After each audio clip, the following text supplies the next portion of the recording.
Good morning students. आज हम फिर से इसी कड़ी में आगे बढ़ते हुए क्लास 10th मैथ्स और हमारी प्रश्नावली 3.6 चल रही है। तो प्रश्नावली 3.6 के क्वेश्चनों को हल करने से पूर्व इसका जो थ्योरी पार्ट बनता है उसका हम अध्ययन कर लेते हैं। तो देखिए स्टूडेंट्स, दो चरों के रेखिक समीकरणों के युग्म में बदले जा सकने वाले समीकरण। तो देखिए स्टूडेंट्स, यहाँ पर हमारे पास जो इक्वेशन का रूप दिया हुआ होगा वो मानक रूप या स्टैंडर्ड रूप में नहीं दिया हुआ होगा। तो देखिए स्टूडेंट्स, हमें क्या करना होगा। यदि समीकरण ax प्लस by प्लस सी बराबर 0 इस रूप में यहाँ पर हमें क्वेश्चन नहीं दिया हुआ मिलेगा, तो देखिए स्टूडेंट्स, हमें क्या करना होगा। a बटा एक्स प्लस b बटा वाई प्लस सी बराबर 0 इस रूप में यहाँ पर हमें क्वेश्चन दिया हुआ मिलेगा प्रश्नावली 3.6 के अंदर। तो यहाँ पर सर्वप्रथम हमें मानना पड़ेगा 1 बटा एक्स की जगह या तो हम p मानेंगे या फिर u मानेंगे।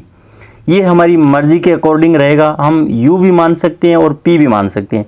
और 1 बटा वाई बराबर q या v मानेंगे। अब उसके बाद में हमारे पास जो रेखिक समीकरण है वो AP प्लस BQ प्लस सी बराबर 0 इस रूप में प्राप्त हो जाएगी। अब जो हमारे पास P और Q के मान प्राप्त होंगे उन मानों को इन इक्वेशनों के अंदर वापस पुट कर देंगे तो हमारे पास x और y के मान है वो निकल कर आ जाएंगे और हमें यहाँ पर x और y के मान ही ज्ञात करने हैं। तो देखिए स्टूडेंट्स, यहाँ पर हम प्रश्नावली 3.6 के अंदर जो पहला क्वेश्चन है उसको किस प्रकार से हल करते हैं। निम्न समीकरणों के युग्मों को रेखिक समीकरणों के युग्म में बदल करके हल कीजिए। और पहला पार्ट है वो क्या दिया गया है हमें, देखिए स्टूडेंट्स, 1 बटा 2x प्लस 1 बटा 3y बराबर 2 और दूसरा इक्वेशन है वो 11 बटे 3x प्लस 13 बटे 2y और बराबर 13 बटा 6। ये दो इक्वेशन हमें दिए हुए हैं। तो इनको हम रेखिक समीकरणों के युग्म में बदल करके किस प्रकार से हल करेंगे। तो देखिए स्टूडेंट्स, सर्वप्रथम हमें पहला इक्वेशन 1 बटा 2x प्लस 1 बटा 3y बराबर 2 ये दिया गया है, जबकि दूसरा इक्वेशन है वो 1 बटा 3x प्लस 1 बटा 2y बराबर 13 बटा 6 दिया गया है। तो यहाँ पर हमें सर्वप्रथम मानना पड़ेगा 1 बटा x बराबर u मान लिए हमने और 1 बटा y बराबर v मान लिए। अब ये मान इन इक्वेशनों के अंदर हम पुट कर देंगे। तो देखिए स्टूडेंट्स, हम किस प्रकार से पुट करते हैं। तो यहाँ पर 1 बटे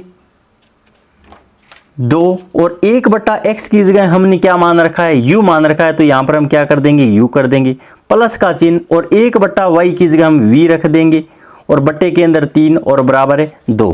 अब आगे इसका लघुत्तम लेके हम सरलीकरण कर लेते हैं। तो लघुत्तम 6 ले लेते हैं। तो यहाँ पे 3u प्लस 2v बराबर 2 और यहाँ पर देखिए स्टूडेंट्स, आगे सरलीकरण और करने पे 3u प्लस 2v और बराबर 12 है और इसे इक्वेशन नंबर 3 नाम दे देते हैं। अब यहाँ पर इक्वेशन सेकंड के अंदर मान पुट करने के बाद में देखिए स्टूडेंट्स, u बटा 3 प्लस v बटा 2 बराबर 13 बटे 6। यहाँ पर भी 6 लघुत्तम ले लेते हैं। तो 2u प्लस 3v बराबर 13 बटे 6, 6 को 6 से कैंसिल कर देते हैं। तो हमारे पास जो चौथा इक्वेशन है वो 2u प्लस 3v और बराबर 13 ये प्राप्त हो जाता है। अब इक्वेशन नंबर 3 और 4 को हम विलोपन विधि की सहायता से हल कर लेते हैं और इन दोनों इक्वेशनों को हल करने के लिए हमारे पास 3 मेथड है और उन तीनों मेथडों का अध्ययन हमने पूर्व कर लिया है, लेकिन यहाँ पर मैं विलोपन विधि की सहायता से हल करता हूँ। तो देखिए स्टूडेंट्स, विलोपन विधि की सहायता से, विलोपन विधि से यहाँ पर देखिए स्टूडेंट्स, विलोपन विधि की सहायता से हल करने के लिए हमें यहाँ पर एक चर राशि का जो गुणांक है वो इक्वल होना चाहिए। तो यहाँ पर दोनों चरों के अंदर हम चेक करते हैं तो कौन से भी गुणांक है वो इक्वल नहीं आ रहे हैं। तो यहाँ पर सर्वप्रथम हमें इक्वल बनाना पड़ेगा। तो यहाँ पर u का गुणांक है वो 3 है और यहाँ पर u का गुणांक है वो 2 है। तो इक्वेशन नंबर 3 को तो हम 2 से मल्टीप्लाई करवा देते हैं और इक्वेशन नंबर 4 को हम 3 से मल्टीप्लाई करवा देते हैं। तो देखिए स्टूडेंट्स, यहाँ पे 6u प्लस 4v बराबर 24 ये इक्वेशन नंबर हमें 5 प्राप्त हो जाती है। और उसके बाद में यहाँ पर 3 से मल्टीप्लाई करवाने के बाद में देखिए स्टूडेंट्स, 6u प्लस 9v और बराबर 39 और इसे इक्वेशन नंबर 6 नाम दे देते हैं। अब देखिए स्टूडेंट्स, इक्वेशन नंबर 5 में से 6 को हम घटा देते हैं तो यहाँ पर चिन्ह परिवर्तन कर देंगे। तो यहाँ पे 6u को 6u से कैंसिल कर देते हैं। अब यहाँ पर -5v बराबर यहाँ पर +24 है और -39, तो यहाँ पर घटाने पे -15 शेष रहता है। तो यहाँ पर जो v का मान है वो 3 निकल कर आ जाता है। v का मान है वो कितना निकल कर आ जाता है? 3। v के इस मान को हम कौन से भी इक्वेशन के अंदर रखकर यहाँ पर u का मान ज्ञात कर सकते हैं। तो देखिए फ्रेंड्स, यहाँ पर मैं इक्वेशन नंबर 3 के अंदर v बराबर 3 पुट कर देता हूँ। तो देखिए स्टूडेंट्स, यहाँ पे 3u + 2v बराबर 12। तो यहाँ पे 3u + 2 × 3 बराबर 12। तो 3u बराबर 12 - 6, तो 3u बराबर यहाँ पे 6। तो u का मान यहाँ से 2 निकल कर आ गया। u का मान है वो 2 निकल कर आ गया।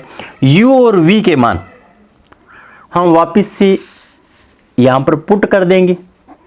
इसे इक्वेशन a मान लेते हैं और इसे इक्वेशन हम b मान लेते हैं।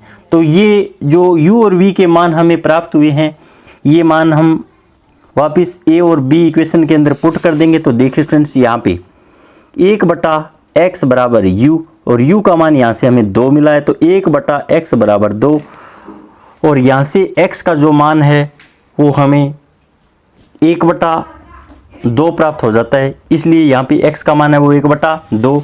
और अब b के अंदर मान पुट करने पे देखिए स्टूडेंट्स, 1/y बराबर v और v का मान हमें यहाँ पर 3 प्राप्त हुआ है। v का मान कितना प्राप्त हुआ है हमें? 3। तो यहाँ पर देखिए स्टूडेंट्स, 1/y बराबर 3। तो यहाँ पर इसलिए y का जो मान है वो 1/3 हमें यहाँ पर प्राप्त हो जाता है। तो इस प्रकार हमने x और y के मान है वो ज्ञात कर लिए। अतः x बराबर 1/2 और y बराबर 1/3। अब सेकंड पार्ट देखिए स्टूडेंट्स, हम किस प्रकार से हल करते हैं। तो यहाँ पर सेकंड पार्ट के अंदर वही काम यहाँ पर देखिए स्टूडेंट्स, सर्वप्रथम हमें मानना पड़ेगा, माना कि 1/√x बराबर, अब की बार हम u मान लेंगे, और 1/√y बराबर v मान लेंगे। और कुछ ही नहीं करना है यहाँ पे हमें। यहाँ पर भी 1/√x है और यहाँ पर भी 1/√x है। यहाँ पर दोनों रैखिक समीकरणों युग्मों के अंदर हमें यही बात ध्यान में रखनी है कि यहाँ पर दोनों इक्वेशनों के अंदर जो समान मान है उसी के बराबर हमें पुट करना होगा। यहाँ पर x + y होता, यहाँ पर x + y होता तो उसके बराबर हम मान मानते, या फिर x - y या फिर x - y दोनों तरफ दिया हुआ होता तो उसके बराबर हम कुछ न कुछ मान मानते। तो देखिए स्टूडेंट्स, सर्वप्रथम यहाँ पर इसे इक्वेशन फर्स्ट मान लेते हैं और इसे इक्वेशन सेकंड मान लेते हैं। इसको a नाम दे देते हैं और इसको b नाम दे देते हैं। अब यहाँ पर हम इक्वेशन फर्स्ट के अंदर a और b की सहायता से मान पुट कर देते हैं। तो देखिए स्टूडेंट्स, 2u + 3v बराबर 2, हमारे पास ये इक्वेशन थर्ड बन जाती है।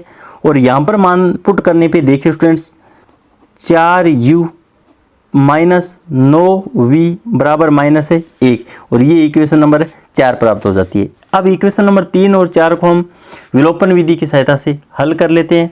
तो देखिए स्टूडेंट्स, विलोपन विधि की सहायता से हल करने के लिए इक्वेशन नंबर 3 को हमें यहाँ पर 2 से मल्टीप्लाई करवाना होगा। तो यहाँ पर देखिए स्टूडेंट्स, 4u + 6v बराबर 4 और इसी इक्वेशन नंबर हम 5 नाम दे देते हैं। अब देखिए स्टूडेंट्स, इक्वेशन नंबर 5 में से 4 को हम घटा देते हैं। तो यहाँ पर देखिए स्टूडेंट्स, 4u - 9v - 1, चिन्ह परिवर्तन कर देंगे। यहाँ पे माइनस प्लस और प्लस, 4u प्लस के और 4u माइनस के इसको कैंसिल कर देते हैं। तो यहाँ पर देखिए स्टूडेंट्स, 15v बराबर 5। तो यहाँ से v का जो मान है वो 1/3 प्राप्त हो जाता है। हमें v का मान है वो 1/3 प्राप्त हो जाता है।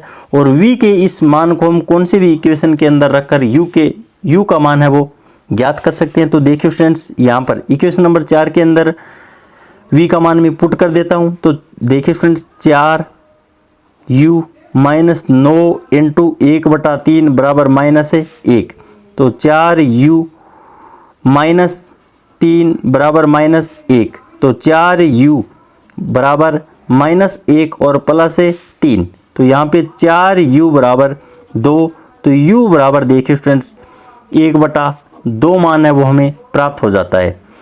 अब उसके बाद में हमें तो x और y के मान चाहिए, तो वापस से हम u और v के मान समीकरण a और b के अंदर पुट कर देंगे। तो देखिए स्टूडेंट्स यहाँ पर 1/√x बराबर u, और u का हमें मान है जो क्या प्राप्त हुआ है 1/√x बराबर 1/2 कर देंगे। तो यहाँ पर वज्र गुणा कर लेते हैं, वज्र गुणा करने पे देखिए स्टूडेंट्स √x बराबर 2 मान प्राप्त हो जाता है। यहाँ पर √ का चिन्ह हटाने के लिए दोनों तरफ हमें क्या है वर्ग करना पड़ेगा, तो x बराबर 4 मान प्राप्त हो जाता है। अब उसके बाद में समीकरण b के अंदर v का मान पुट कर देते हैं, तो यहाँ पर 1/√y बराबर v, 1/√y बराबर यहाँ पे 1/3, फिर वापस वही का हम वज्र गुणा कर लेते हैं, √y बराबर 3, दोनों तरफ वर्ग कर देते हैं, तो y बराबर 9, तो x और y के मान है वो हमें क्रमशः 4 और 9 प्राप्त हो जाते हैं।